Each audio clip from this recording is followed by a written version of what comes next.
The other area that we're looking at is rumen manipulation through genomics, so identifying the rumen genome, if you like, and trying to find out what it is in there that's what other opportunities there are to soak up the hydrogen. Then perhaps we can knock out the methanogens and encourage these acetogens and other organisms that absorb hydrogen and still have a balanced rumen ecosystem.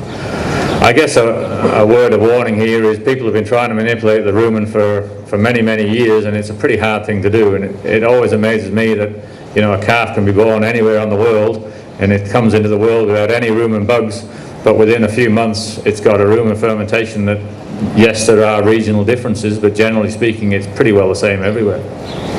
So it's not an easy environment to manipulate, but with genetic technologies now we have tools that simply weren't available 10, 15 years ago. So with these new tools, I think there are real possibilities that a major breakthrough could happen sometime in the next 20 years or so. And we're thinking, you know, this is long-term sort of stuff here. There are bacteriophages. These are actually things that are viruses that can actually kill selective bacteria, and they're used in other areas than in the rumen. But there is research going on trying to find bacteriophages that could knock out these methanogens. And the other one is immunization. Can we vaccinate against them? This, at first sight, seems like a strange thing to try and do. But the New Zealand researchers are really now beginning to make quite a bit of headway with vaccines, because now we understand which bugs we're trying to target. We understand a lot more about the science about how that's going to work. So, and the other thing, of course, is if carbon suddenly becomes something that has value or affects the economics of production, then you can bet that feed companies around the globe and pharmaceutical companies are working flat out to try and find products or develop products that can then be used when it's economically worthwhile to do so. So I think in the next 10, 20 years we can expect to see a plethora of additives or whatever that come on the market. Some will be completely ineffective, others may well be effective. So the choice will be out there, and I think if the economics dictate that it's worthwhile using these things, then they will be used. And so there are tools to bring down these this methane issue. And this sort of puts them in perspective a little bit. And the line along the bottom line is whether or not the probability that there'll be an impact by 2030. So it goes from low, so in other words, it's unlikely to happen in 20 years, to high, which means yes, this is almost certainly going to happen within 20 years. And then the axis up the side is really, well, what's the impact of that on reducing methane? So at the top there, very high impact, and then down on the bottom, you know, maybe a 10, 15% impact on methane. And what you can see is that you've got these high risk but high return type of options, like using genomics to manipulate the rumen right up at the top there. You've got something in the middle like genetics, which could have quite a major impact and has a reasonable chance of success in 20 years. And then you've got things like management, best management practice, which we could you know, do tomorrow if the economics determined that it was worthwhile doing. So there's a range of things. And the key here, I think, is these are not mutually exclusive. Many of these can be additive. So you might get 5% from one area, 5% from somewhere else, 10 somewhere else. And when you add that all up, you're beginning to make a fairly big difference. How am I doing for time? Oh, good, good.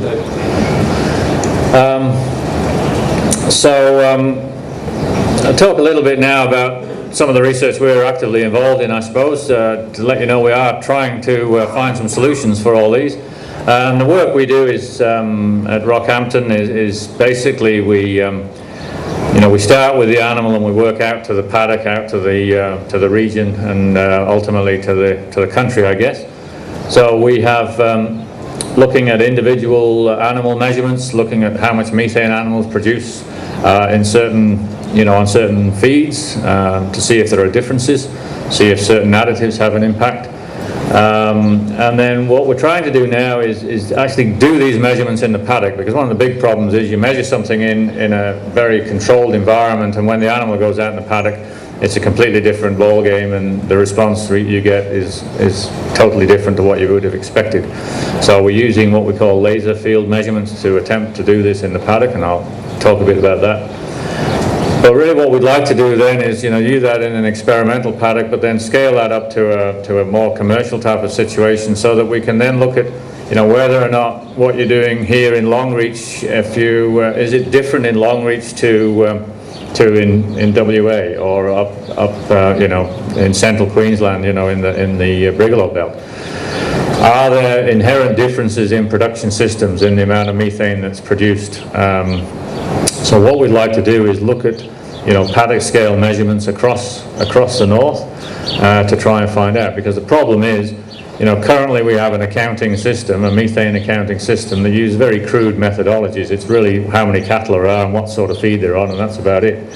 And the problem with that is it doesn't allow any sort of elegance in terms of how you might deal with the situation. So if everyone's just using the same equation, but you might be in a situation where you've got some slick little difference in your property and you're actually producing 10% less methane, we would never be able to model that currently, and at the moment it doesn't matter because there's no financial imperative. But if there was a carbon pollution reduction scheme, and all the point of obligation is at the meatworks, then you could have 2 loads of cattle come into the meatworks with completely different methane profile associated with them, but they all get taxed the same because it's just simply a headage thing, and it doesn't take into it. So what we need to do, what we're trying to do anyway, is get to a system whereby we can be more specific about the production system and where in the country it's produced, and then how that affects its methane, and potentially then that could be built into a program that would then at least equitably ascribe a methane level to an animal coming from a property. And that all drives up to, then we get into the realm of modelling.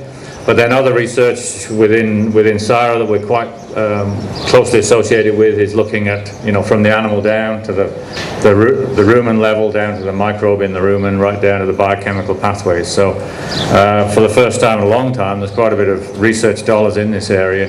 So it's expected there'll be some fairly useful developments made. This is some data we've in the last 2 years, prior to this work being done, there were 2 tropical forages that have been fed to cattle in chambers where we can measure methane, and that was what the relationship between feed intake and methane for the northern cattle is used currently in the Department of Climate Change carbon accounting system. And that red line represents where it sits. So your animals, if your animal eats 5 kilos of dry matter, then the current model will tell you that it's producing about 180 litres of methane a day. What we've done over the last couple of years is run about 20-25 different forage and forage combinations through these methane chambers, allow us to measure methane under controlled conditions.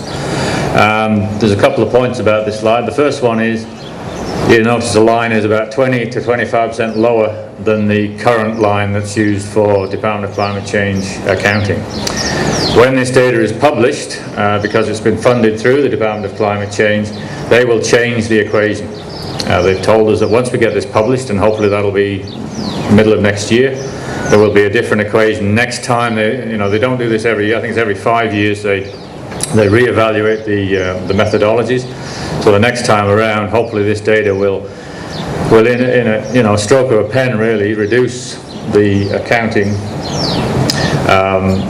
for Northern Australia by about 20%. So I think that's good news. We're not the bad guys. Currently, the North is seen as worse than the South in terms of methane. Well, that's not necessarily the case, and I think we can demonstrate that. The other thing that I find is really helpful here is it doesn't matter what grass it is, whether it's speargrass or Rhodes or buffle or whatever, they're all on the same line. So you don't have to say, oh, but I've got buffle grass in my pastures. Does this mean I'm on a different equation? No, it doesn't.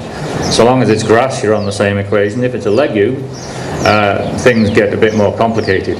And those 3 pink squares there are for adding leucaena into the diet.